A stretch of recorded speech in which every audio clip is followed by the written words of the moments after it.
Shri Ram Panchavimsha sir Ravan का शुक और सारण को गुप्त रूप से वानर सेना में भेजना, विभीषण द्वारा उनका पकड़ा जाना, श्री राम की कृपा से छुटकारा पाना तथा श्री राम का संदेश लेकर लंका में लौटकर उनका रावण को समझाना। दशरथ नंदन भगवान श्री राम जब सेना सहित समुद्र पार कर चुके, तब श्रीमान रावण ने अपने दोनों मंत्री शुक और सारण से फिर कहा, यद्यपि समुद्र को पार करना अत्यंत कठिन था, तो भी सारी वानर सेना उसे लांघकर इस पार चली आई। राम के द्वारा सागर पर सेतु का बांधा जाना अभूतपूर्व कार्य है। लोगों के मुंह से सुनने पर भी मुझे किसी तरह यह विश्वास नहीं होता कि समुद्र पर पुल बांधा गया होगा। वानर सेना कितनी है, इसका ज्ञान मुझे अवश्य प्राप्त करना चाहिए। तुम दोनों इस तरह वानर सेना में प्रवेश करो कि तुम्हें कोई पहचान न सके।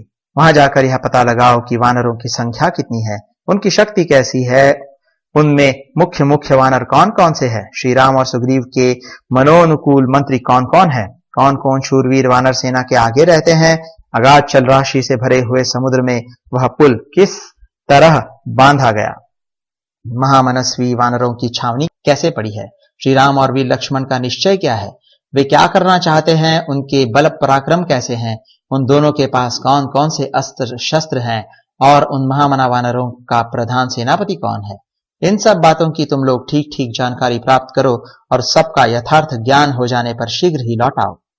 ऐसा उपदेश पाकर दोनों वीर राक्षस शुक और सारण वानर रूप धारण करके उस वानरी सेना में घुस गए। वानरों की वह सेना कितनी है यह गिनना तो दूर रहा, मन से उसका अंदाज लगाना भी असंभव था। उस अपार सेना को देखकर रोंगटे खड़े हो जाते थे। उस समय शुक और सारण किसी तरह भी उसकी गणना नहीं कर सके। वह सेना पर्वत के शिखरों पर, झरनों के आसपास, गुफाओं में, समुद्र के किनारे तथा वनों और उपवनों में भी फैली हुई थी।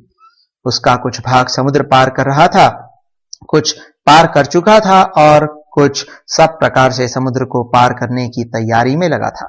भयंकर कोलाहल करने वाली वह विशाल सेना कुछ स्थानों पर छावनी डाल चुकी थी और कुछ जगहों पर डालती जा रही थी। दोनों निशाचरों ने देखा वह वानर वाहिनी समुद्र के समान अक्षोभ्य थी।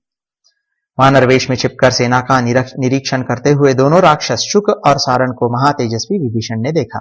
देखते ही पहचाना और उन दोनों को पकड़कर श्री रामचंद्र जी से कहा, शत्रु नगरी पर विजय पाने वाले नरेश्वर, ये दोनों लंका से आए हुए गुप्तचर एवं राक्षसराज रावण के मंत्री शुक तथा सारण हैं। वे दोनों राक्षस श्री रामचंद्र जी को देखकर अत्यंत व्यथित हुए और जीवन से निराश हो गए। उन दोनों के मन में भय समा गया। वे हाथ जोड़कर इस प्रकार बोले, सौम्य रघुनंदन, हम दोनों को रावण ने भेजा है और हम इस सारी सेना के विषय में आवश्यक जानकारी प्राप्त करने के लिए आए हैं। उन दोनों की वह बात सुनकर संपूर्ण प्राणियों के हित में लगे रहने वाले दशरथ नंदन भगवान श्री राम हंसते हुए बोले, यदि तुमने सारी सेना देख ली हो, हमारी सैनिक शक्ति का ज्ञान प्राप्त कर लिया हो तथा रावण के कथनानुसार सब काम पूरा कर लिया हो, तो अब तुम दोनों अपनी इच्छा के अनुसार प्रसन्नता पूर्वक लौट जाओ, अथवा यदि अभी कुछ देखना बाकी रह गया हो तो फिर देख लो। विभीषण तुम्हें सब कुछ पुनः पूर्ण रूप से दिखा देंगे।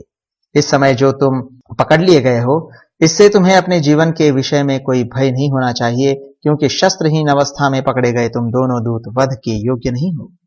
विभीषण, ये दोनों राक्षस रावण के गुप्तचर हैं और छिपकर यहाँ का भेद लेने आए हैं। ये अपने शत्रु पक्ष मतलब वानर सेना में फूट डालने का प्रयास कर रहे हैं। अब तो इनका भांडा फूट ही गया, अतः इन्हें छोड़ दो। शुक और सारण, जब तुम दोनों लंका में पहुंचो तब कुबेर के छोटे भाई राक्षस राज रावण को मेरी ओर से यह संदेश सुना देना। रावण, जिस बल के भरोसे तुमने मेरी सीता का अपहरण किया है, उसे अब सेना और बंधुजनों सहित आकर इच्छानुसार दिखाओ। कल प्रातःकाल ही तुम परकोटे और दरवाजों के सहित लंकापुरी तथा राक्षसी सेना का मेरे बाणों से विध्वंस होता देखोगे। रावण, जैसे वज्रधारी इंद्र दानवों पर अपना वज्र छोड़ते हैं, उसी प्रकार मैं कल सवेरे ही सेना सहित तुम पर अपना भयंकर क्रोध छोड़ूंगा। भगवान श्री राम का यह संदेश पाकर दोनों राक्षस शुक और सारण धर्मवत्सल श्री रघुनाथ जी का आपकी जय हो, आप चिरंजीवी हो इत्यादि वचनों द्वारा अभिनंदन करके लंकापुरी में आकर राक्षस राज रावण से बोले, राक्षसेश्वर, हमें तो विभीषण ने वध करने के लिए पकड़ लिया था, किंतु जब अमित तेजस्वी धर्मात्मा श्री राम ने देखा तब हमें छुड़वा दिया। दशरथ नंदन श्री राम, श्रीमान लक्ष्मण, विभीषण तथा महेंद्र तुल्य पराक्रमी महातेजस्वी सुग्रीव, ये चारों वीर लोकपालों के समान शौर्यशाली, दृढ़ पराक्रमी और अस्त्र शस्त्रों के ज्ञाता हैं। जहां ये चारों पुरुष प्रवर एक जगह एकत्र हो गए हैं, वहां विजय निश्चित है। अब सब वानर अलग रहें तो भी ये 4 ही परकोटे और दरवाजों के सहित सारी लंकापुरी को उखाड़ कर फेंक सकते हैं। श्री रामचंद्र जी का जैसा रूप है और जैसे उनके अस्त्र शस्त्र है, उनसे तो यही मालूम होता है कि वे अकेले ही सारी लंकापुरी का वध कर डालेंगे, भले ही वे बाकी 3 वीर भी बैठे ही रहें। महाराज, श्री राम, लक्ष्मण और सुग्रीव से सुरक्षित वानरों की सेना तो समस्त देवताओं और असुरों के लिए भी अत्यंत दुर्जय है। महामनस्वी वानर इस समय युद्ध करने के लिए उत्सुक हैं।